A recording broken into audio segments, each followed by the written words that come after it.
Welcome, everyone, to the latest edition of Three Plastic Surgeons and a Microphone. I am Dr. Sam Jajurikar in Dallas, Texas. Instagram handle at Sam Jajurikar. And as always, I'm joined by my illustrious colleagues, Dr. Sam Rhee on our far right from Paramus, New Jersey. His Instagram handle is at Bergen Cosmetic. And Dr. Salvatore Pacella, extraordinary plastic surgeon from San Diego. His Instagram handle is at San Diego Plastic Surgeon. And before we get into the meat of today's topic, which is going to be social media and its influence on plastic surgery, I just want to read our generalized disclaimer. This show is not a substitute for professional medical advice, diagnosis, or treatment. This show is only for informational purposes. Treatment and results may vary based upon the circumstances, situation, and medical judgment after appropriate discussion. Always seek the advice of your surgeon and other qualified health provider with any questions you may have regarding medical care, and never disregard professional medical advice or delay seeking advice because of something we may have said on this show. And with that, I'm going to turn it over to Dr. Rhee, who's going to lead our discussion today about social media. How are you, gentlemen? Very good, thank you. Excellent. All right. This is really funny because social media in plastic surgery has changed so quickly over the past several years. I just want to first start by saying it's almost a given, obviously, that if you're in plastic surgery, you're going to be engaged in social media. But even as short as 10 years ago, this is a 2011 article out of the Aesthetic Surgery Journal by Rourke and Mathis. They basically surveyed plastic surgeons, and only 28% of those surveyed, those plastic surgeons were using social media. And 28% is insanely low now. I would imagine that if you actually looked at plastic surgeons now, nearly everybody is using social media in their practice. It's crazy how much social media has influenced plastic surgery because it's influenced our lives, obviously. Nearly 100% of millennials are using some sort of apps, such as Facebook is almost antiquated now, but Instagram or Twitter or TikTok to get their information. And you can see that in the articles that I took a quick look at, social media and the plastic surgery patient. You can see how we're basically following our patients. If our patients are going to be on social media, we're going to have to be on social media to advertise. So let me just start by asking both of you, what do you do in terms of your social media engagement for your practice? You want to take that first, Sal? Sure. I feel like social media can be a crutch sometimes. I don't have a brisk marketing division or a marketing program or a third-party marketing venue. So unfortunately, I have to do most of the social media by myself. And I'm in a somewhat of a partial academic type of program. I'm part of a big multi-specialty group. And my philosophy of social media is that I do want to maintain my brand or develop my brand, but I don't want to take away from the larger brand that I'm affiliated with, such as Scripps or Scripps MD Anderson. And I feel this, I look at this like a co-branding, okay? So if I'm dancing around on social media with my shirt off, that may be great for you two guys to see, but it's not it's not an image that I want to project as a professional, as a surgeon necessarily, okay? And I'm not discounting those that do that sort of stuff. It's just I'm not in that kind of world. So I really have my social media that I usually do is really almost strictly before and afters with patients, educational, maybe a little bit of human interest here and there. I may show pictures of my dogs or my kids or whatever. So that's about the extent of it. I think I have seen you topless on your social media when you go surfing, though. That's actually not true at all. I usually wear a wetsuit. Oh, that's true. And I'm fairly used to seeing you pantless in your social media as well, but that's just in your DMs to me. But dovetailing on what you just said, it's tough where social media is concerned because social media, at the end of the day, is entertainment. If you look at what we do, what our kids do, get up in the morning, during various times when we have downtime, we go to our phones, we go onto social media, and we look to be entertained. Yet in our mind, we've always viewed entertainment and professionalism to sometimes be at odds with one another. And we all have our relative lines that we're going to draw in the sand about where we're going to draw the line and what's professional and what is entertaining. And I think all of us tend to err on the side of being what we consider to be professional, what doctors are traditionally meant to do, handle themselves in a way that looks like a respectful authority figure. But obviously, there are people out there that don't do that. I do engage in a pretty robust social media presence. I find it to be an important way to communicate with potential patients as well as current patients. I find it to be incredibly helpful for educational purposes. I do show some intraoperative footage, not a lot, and I'm definitely not commenting on people or trying to body shame people. I'm trying to teach people about how procedures might be performed. I show a lot of before and after pictures because I think it's important for people to understand what's possible with plastic surgery. And so I do think social media is an important part of our profession. It's an important way to meet new patients and educate people.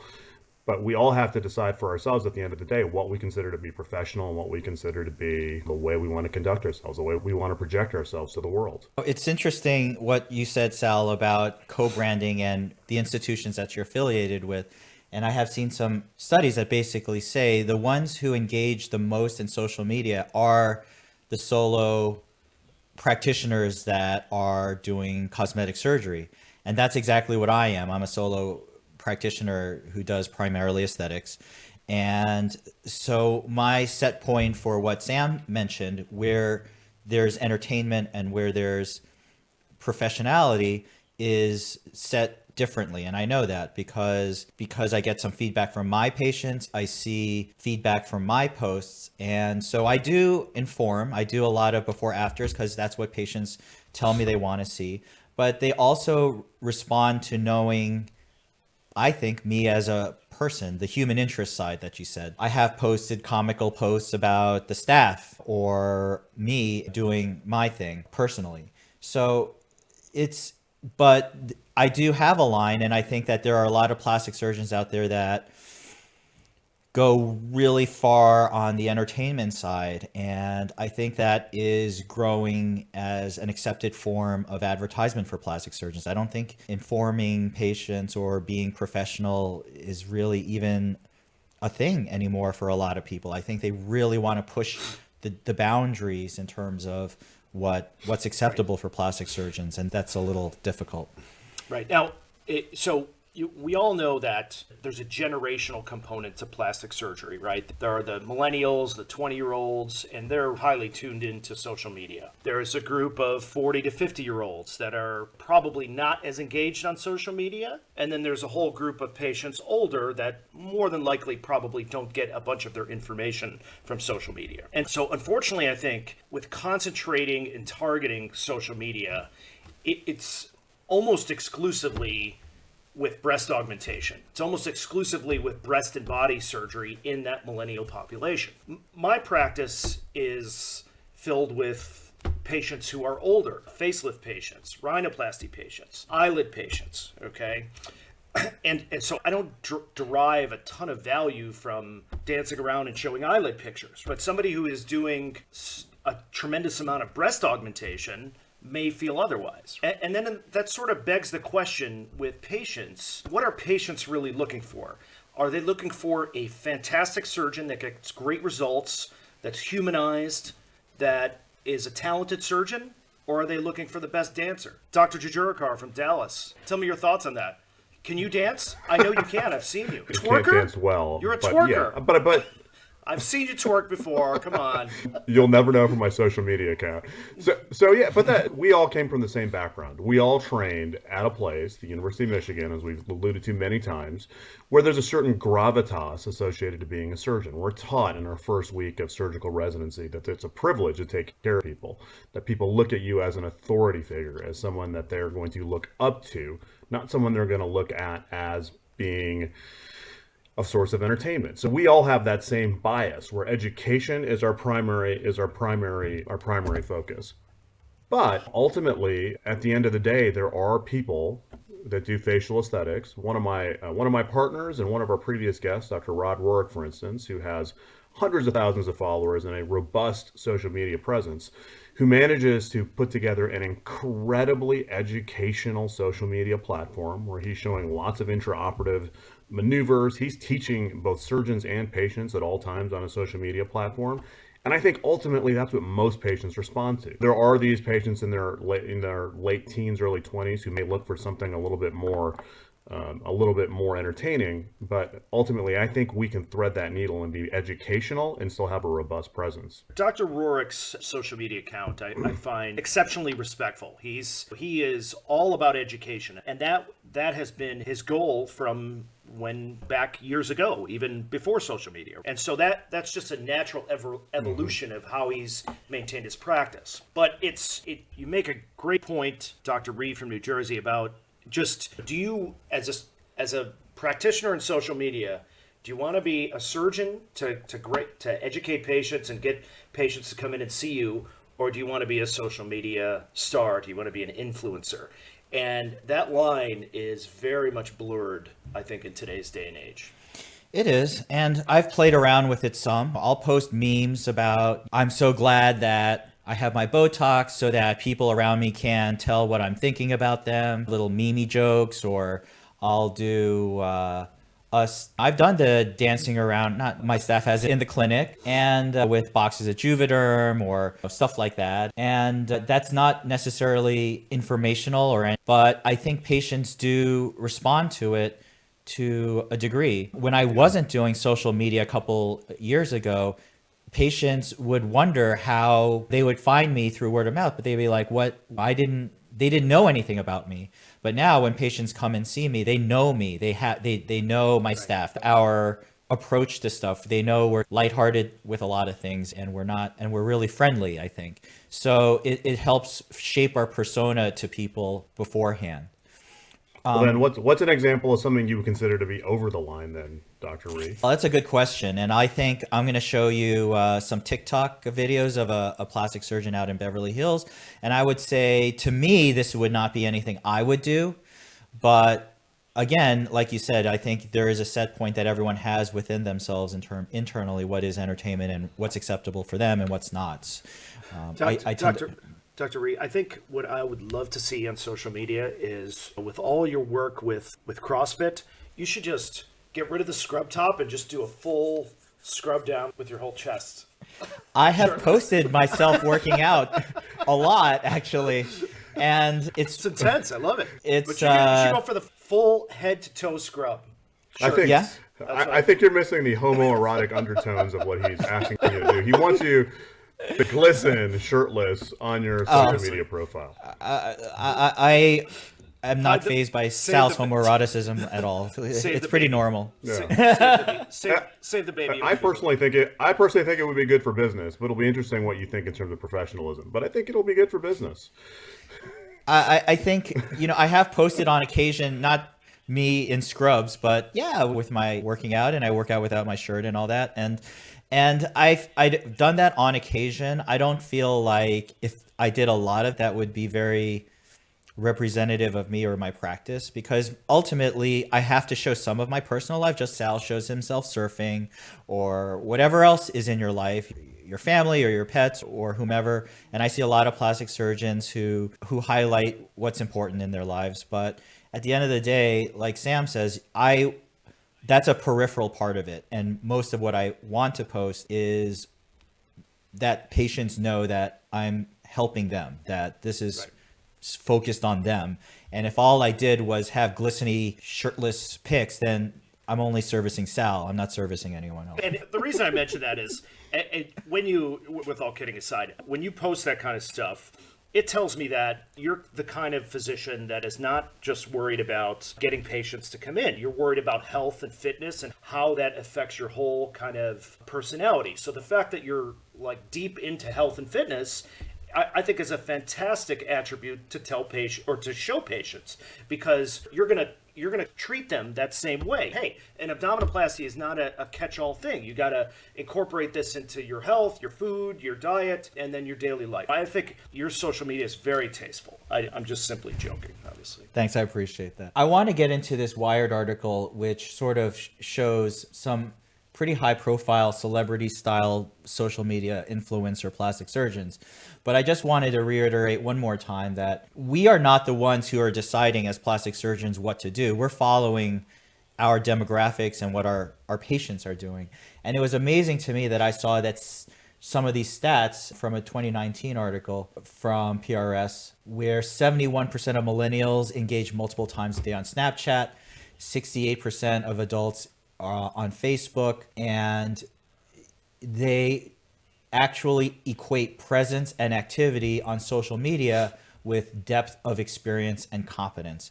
So if you're actually a surgeon not posting in social media, they might actually think that you're less experienced or you're less competent, which is mind-blowing to me, because I think generationally, we never thought that anyone who was prominent on social media was actually someone who that related to how good they were as surgeons. It's exceptionally counterintuitive to me, because I find that in my practice, the busier I am, the less I post on social media. Because if I'm operating 12 hours a day and seeing 40 patients a day, how could I possibly take a minute to post a selfie? I'm going to take a selfie. Isn't that crazy? But that's exactly yeah.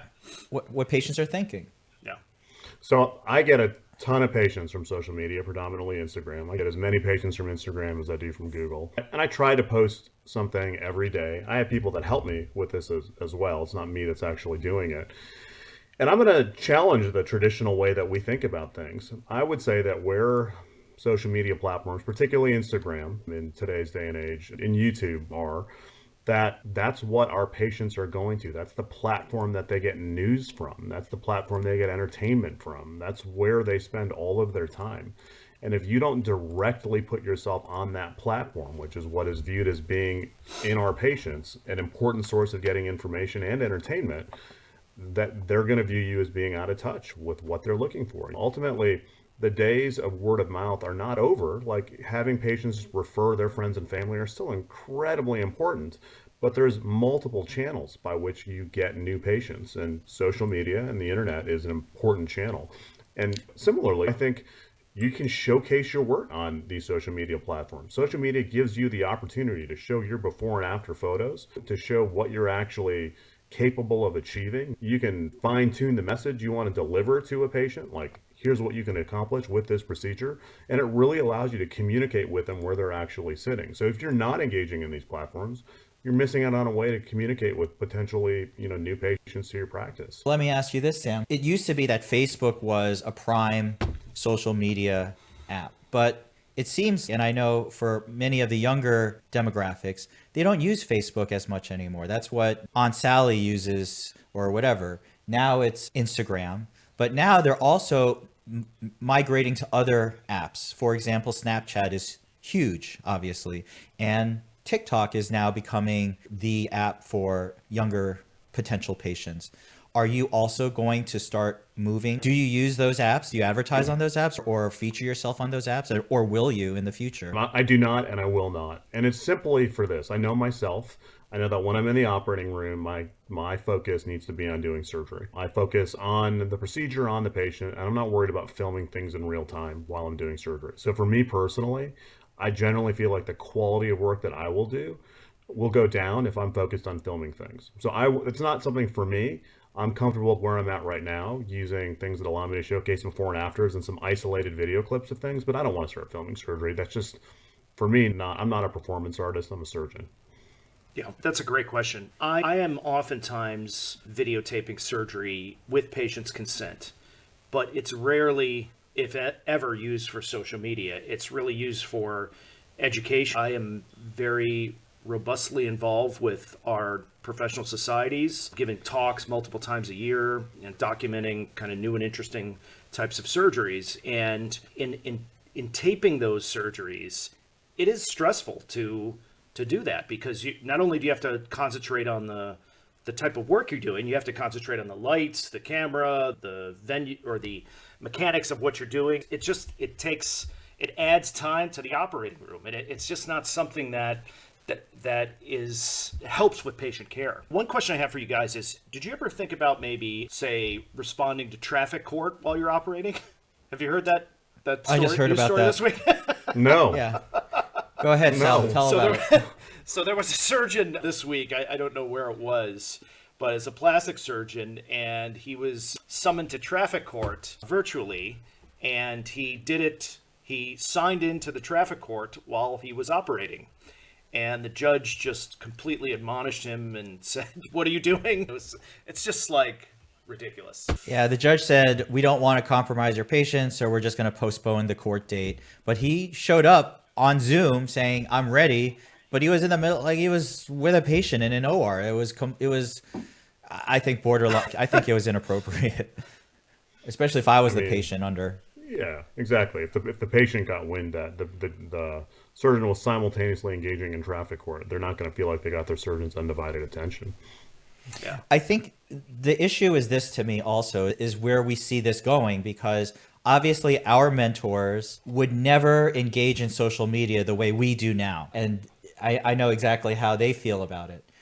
But the younger surgeons that are starting their careers now or will be starting their careers now, I think they're going to have to grapple with this social media. And if they are not on Snapchat or on TikTok, I think they're going to feel tremendous pressure to be on it. And I just saw an article in New York Times in last year. Basically, it says for doctors turned influencers, the TikTok learning curve can be steep. And there was a plastic surgeon in New York, Dr. Matthew Schulman, who said Snapchat has been vital to his private practice. It drove 80% of his consultations. A post he made on TikTok drew over 6.8 million views. And when you're getting that kind of visibility, I think every young plastic surgeon out there is going to have to look at it and say, this is something I'm going to have to do as well in order to be successful. And that's where we keep pushing it even farther down this path. Bob Aker, who is our Aesthetic Society corporate counsel, I know Bob fairly well from just some educational stuff. He articulated a very interesting prediction. He said that this is what will happen with social media. It will not change. It will continue to go up and up. But what you will see is you will probably see independent and more frequent episodes of patient undergoes cardiac arrest while TikTok video is going on in operating room. You will start to see litigation coming out of patients who are going to sue their doctors because, hey, they weren't concentrating on the surgery at the time, they were doing this TikTok video. And with everything that's on social media, you're going to see pinpointing, hey, at this time at 9:30 a.m. when this occurred in the operating room, he was logged in on his Facebook account or on his Instagram account, etc., blah, blah, blah. And so that's what we're going to see, unfortunately. But it won't change anything. There's so much data. There's so much data that shows that when we multitask, we're unable to accomplish everything efficiently. Like surgery, ultimately, not to be sanctimonious, but it's even when we're doing what patients consider to be a simple cosmetic procedure, there are potential life and death consequences involved with surgery. And being able to focus on the job at hand is really important. And I'm not saying that sometimes you can't film a video clip here or there or film something for educational purposes and all that, but when you're constantly live streaming everything you do and it turns into a performance art and the surgery is just part of what you're doing and social media is your focus, things are going to happen. The things will happen that are going to have negative consequences for patients.